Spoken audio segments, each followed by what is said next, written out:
What's up guys, welcome back to the channel, and on today's video we are going to be giving Mizuno a little love, and we are going to be following, let's just call it the mystery, because each of these shoes was at one point a mystery. Remember Mizuno's whole marketing thing last year with this year's shoe releases? We had mystery shoe 01, 02, 03 and 04. Now they've all been revealed. So we're going to do a little wrap up, and we're going to be talking about each of these shoes, each of these mysteries. And of course, if you have been living under a running rock and you're not yet aware of the mysteries that have been revealed, well, let me just tell you right now. Mystery shoe 01 is the Neo Zen. Mystery shoe 02 is the Neo Vista 2. Mystery shoe 03 is the Wave Rider 29. And mystery shoe 04 is the Wave Sky 9. Let's get into it.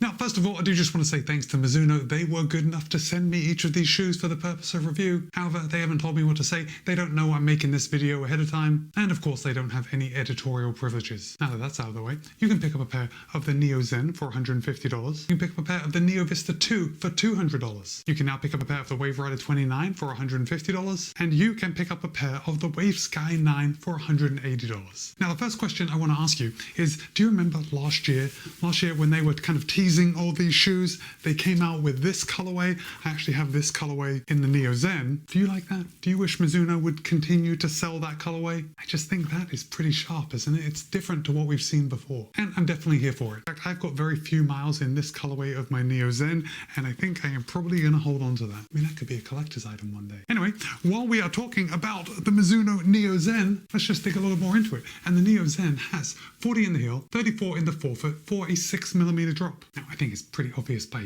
looking at it on camera, but the Neo Zen does have a one-piece stretchy knit upper. It is very comfortable to put your foot in. There is no padding around the heel collar because putting on the Neo Zen is basically like putting on a sock, or more like a slipper. Now, here's the thing. In my experience, the Neo Zen does run a little big. So because I got my regular size, I did experience that it was a little big, just as I already said. So if you are thinking of picking up a pair of the Neo Zen, I think you're probably going to want to size down a half or a full size. Now, Mizuno claims that in a US men's size 9, the Neo Zen would tip the scale at 8.5 ounces or 241 grams. But in my size, a US men's size 13, or at least a US men's size 13 is the size that I have in the Neo Zen, I probably could have used a men's size 12. But in this 13, the Neo Zen would tip the scale at 10.3 ounces or 293 grams. So that's a pretty light shoe. I mean, anything under 300 grams for me is a light shoe. I am also loving the design characteristics of this shoe. I love this big running bird here on the medial side. We've got a smaller one on the lateral side, which is a little different than we usually see, right? Usually the big TV logo is going to be on the lateral side, but Mizuno has flipped the script this year. But the biggest thing that people love about the Mizuno Neo Zen is the midsole, because they're using Energy Next. Look, all Energy Next is not created equal, and we're going to get into that as we go through these shoes. But the Energy Next used in the Neo Zen is their nitrogen-infused TPU foam. It is very soft and very bouncy. Now, there is no plate in the Neo Zen,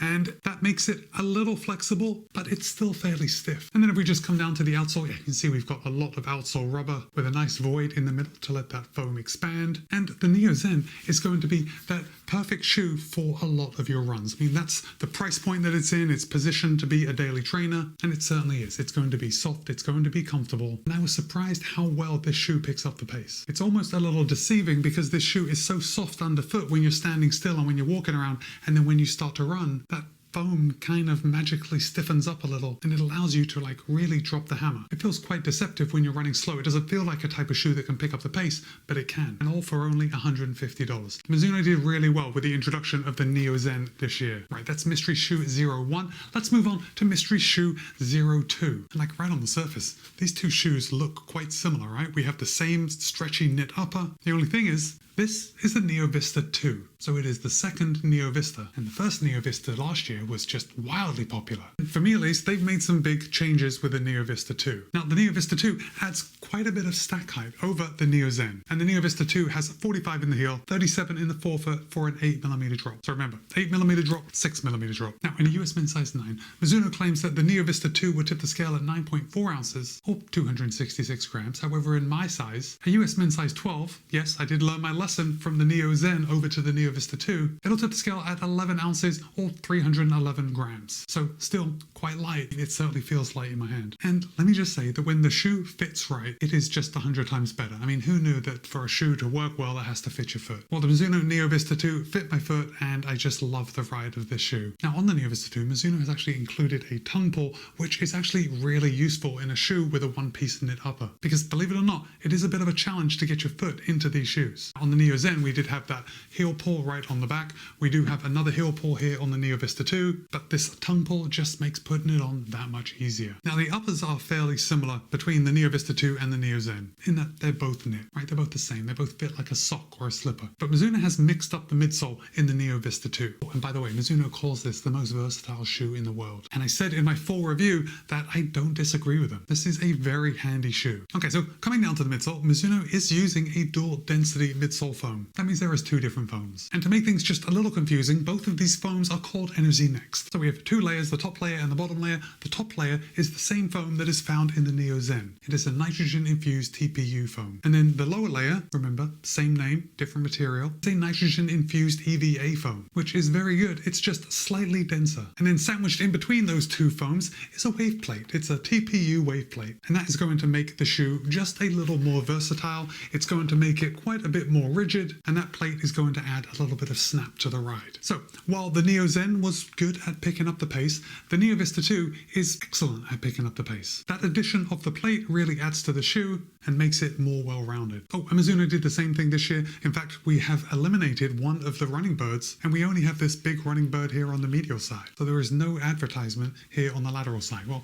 we do have this little bit in the back, this kind of shark's fin here, and there is another opposite shark's fin on the other side, but it's white, so it's very difficult to see on this camera. And this, or let me turn it around, but this was a great addition to the Neo Vista 2, because this is just a TPU overlay, and it just adds a little bit of structure to this heel area. Now, what you're going to find when you're running in a shoe with a knit upper is that sometimes this upper can be just a little floppy. So when you get a shoe with a stack height like this, remember we've got 45 in the heel, it can sometimes feel a little unstable. And so by adding just this little bit of structure to the heel area of the back of the Neo Vista 2, Mizuno has ensured that that instability has gone away, or at least it's been reduced. And to be perfectly honest, I didn't experience any instability in the Neo Vista 2. I think out of all of these shoes, if you were looking for a shoe to do everything, I mean out of these four, Neo Vista 2 is probably the one that you should choose, just because it's soft enough for recovery days, and that blend of the two Energy Next foams combined with a plate allows you to pick up the pace when needed. The Neo Vista 2 definitely offers a lot. So now we've seen shoes with a knit upper. We've seen these two shoes that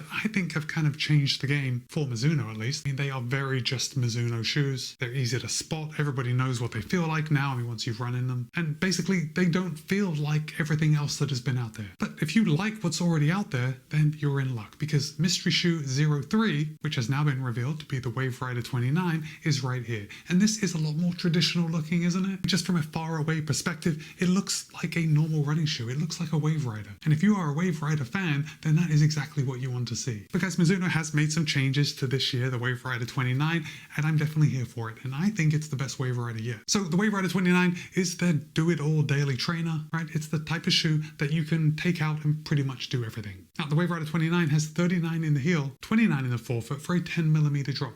And I think probably the biggest change here is that Mizuno has reduced the drop from the Wave Rider 28, which was 12mm, to the Wave Rider 29, which is now 10mm. This is big. And because of that, I think it's going to work for just a lot more people, or at least people that think that 12mm is too big for a drop. 10mm is a little easier to swallow. Now, in US men's size 9, Mizuno claims that the Wave Rider 29 will tip the scale at 9.3 ounces, or 263 grams. However, in my size, a US men's size 13, and yes, I have gone back up to a size 13 in the Wave Rider 29, and that fits me fine. It was only in this knit upper that I had to reduce the size of the shoe. But the Wave Rider 29 is true to size, and in my size, the US men's size 13, the Wave Rider 29 would tip the scale at 11.3 ounces, or 325 grams. So still, really, not too bad. It feels very light on my foot. And of course, if we talk about the midsole briefly, Mizuno has made another big change with this shoe, and the midsole that they have included is Energy Next, which you know by now that that really doesn't tell you anything. The energy next used in the Wave Rider 29 is their nitrogen infused EVA, and this really is a solid foam. It will give you what you're looking for. I know that sometimes we think EVA is a bad word,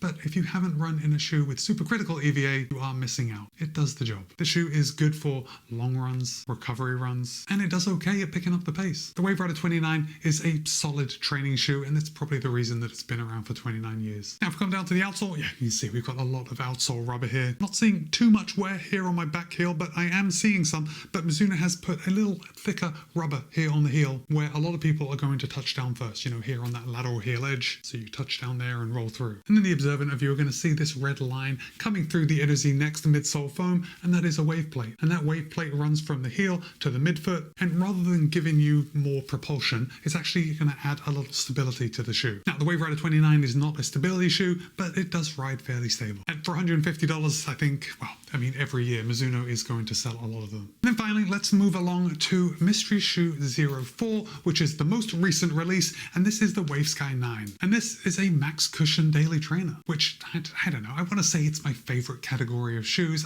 I really don't think it is. I'm very partial to race day shoes, but I should say that I've been a fan of the Wave Sky through the years. Now, when I look closely at the Wave Sky 9, I really like how it looks. I think this is a good looking shoe. However, I think I am more partial to lighter color shoes, and I still have my pair of the Wave Sky 8 right here, and I just loved how this looked. You see that kind of bubbly midsole foam down there? It's still there slightly, but just not quite as bubbly. Anyway, even though I like my colorway of the Wave Sky 8 a little better, the Mizuno Wave Sky 9 is an improvement over the Wave Sky 8. Now, the Wave Sky 9 has 44 in the heel, 38 in the forefoot for a 6mm drop. So perhaps for those of you that didn't want the 10mm drop in the Wave Rider 29, you could go to the Wave Sky 9 and get a 6mm drop. Now, in a US men's size 9, Mizuno claims that the Wave Sky 9 would tip the scale at 10 ounces even, or 283 grams. So for in my size, a US men's size 13, and again, the Wave Sky 9 fits true to size, it'll tip the scale at 13 ounces even, or 368 grams. So yes, it's a max cushion daily trainer. The weight is getting up there, but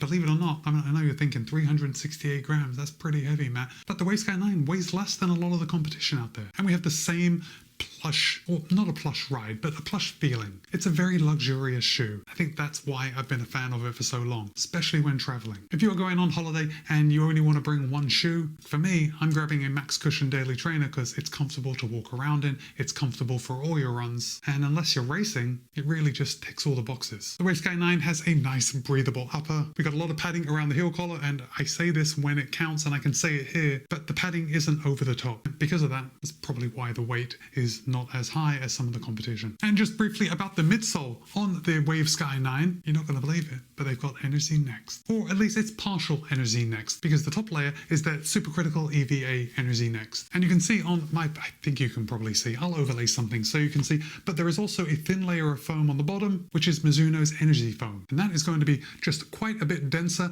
than the top layer of Energy Next, which is going to give you that soft step-in feel, a firmer base, so you're going to have a firmer ride. But I don't want you thinking just by saying it'll give you a firmer ride that the ride of the Wave Sky 9 is a firm ride. It's not. Straddles that line between softness and firmness. I really think it's just right. Again, that's probably why I've been a fan of the Wave Sky 9 for so long. And then if we just take a look at the outsole, which I'm realizing I haven't even brushed this off since I've been running in it last, but there is just sand getting everywhere on this desk. We can see we've got like a pod design. Mizuno has followed the same recipe with the thicker rubber here on the lateral heel edge of the Wave Sky 9. Looks like I'm seeing a little bit of wear here in the middle, and we have this cutout coming right through the center to let that foam expand. So that is Mystery Shoe 04. That is the final mystery to be revealed. So, which of these do you want to pick up? Have you run in any of these already? I think Mizuno has actually done a pretty good job with having a good lineup, mainly because they haven't made it so you have to buy all of the shoes to like complete the collection. I mean, of course you could, but I really don't see the need for you to have the Wave Rider 29 and the Wave Sky 9. And even though there is a huge difference between the Neo Vista 2 and the Neo Zen, I'm just not sure there is a need for someone to have both. Yes, they are different. They're going to give you a different running experience. I mean, the Vista 2 has a plate, the Neo Zen doesn't, but I don't know. I suppose that's a good thing. If you're now wondering which of these that I would choose if I was going to just start again and I didn't have any of them, guys, gotta tell you, I am going with the Neo Vista 2 and the Wave Sky 9. I think I made it pretty clear that these are my faves. But I've also got to say, I've put a lot of volume in the Neo Zen, but that's probably because I've had it the longest. But yeah, drop a comment. Have the mysteries been revealed to you today? Or did you already know which mystery was which shoe? Drop a comment and let me know. But for now, it's Matt B. This has been a Mizuno mystery wrap-up. Be kind, be happy, run well. See you in a couple of days.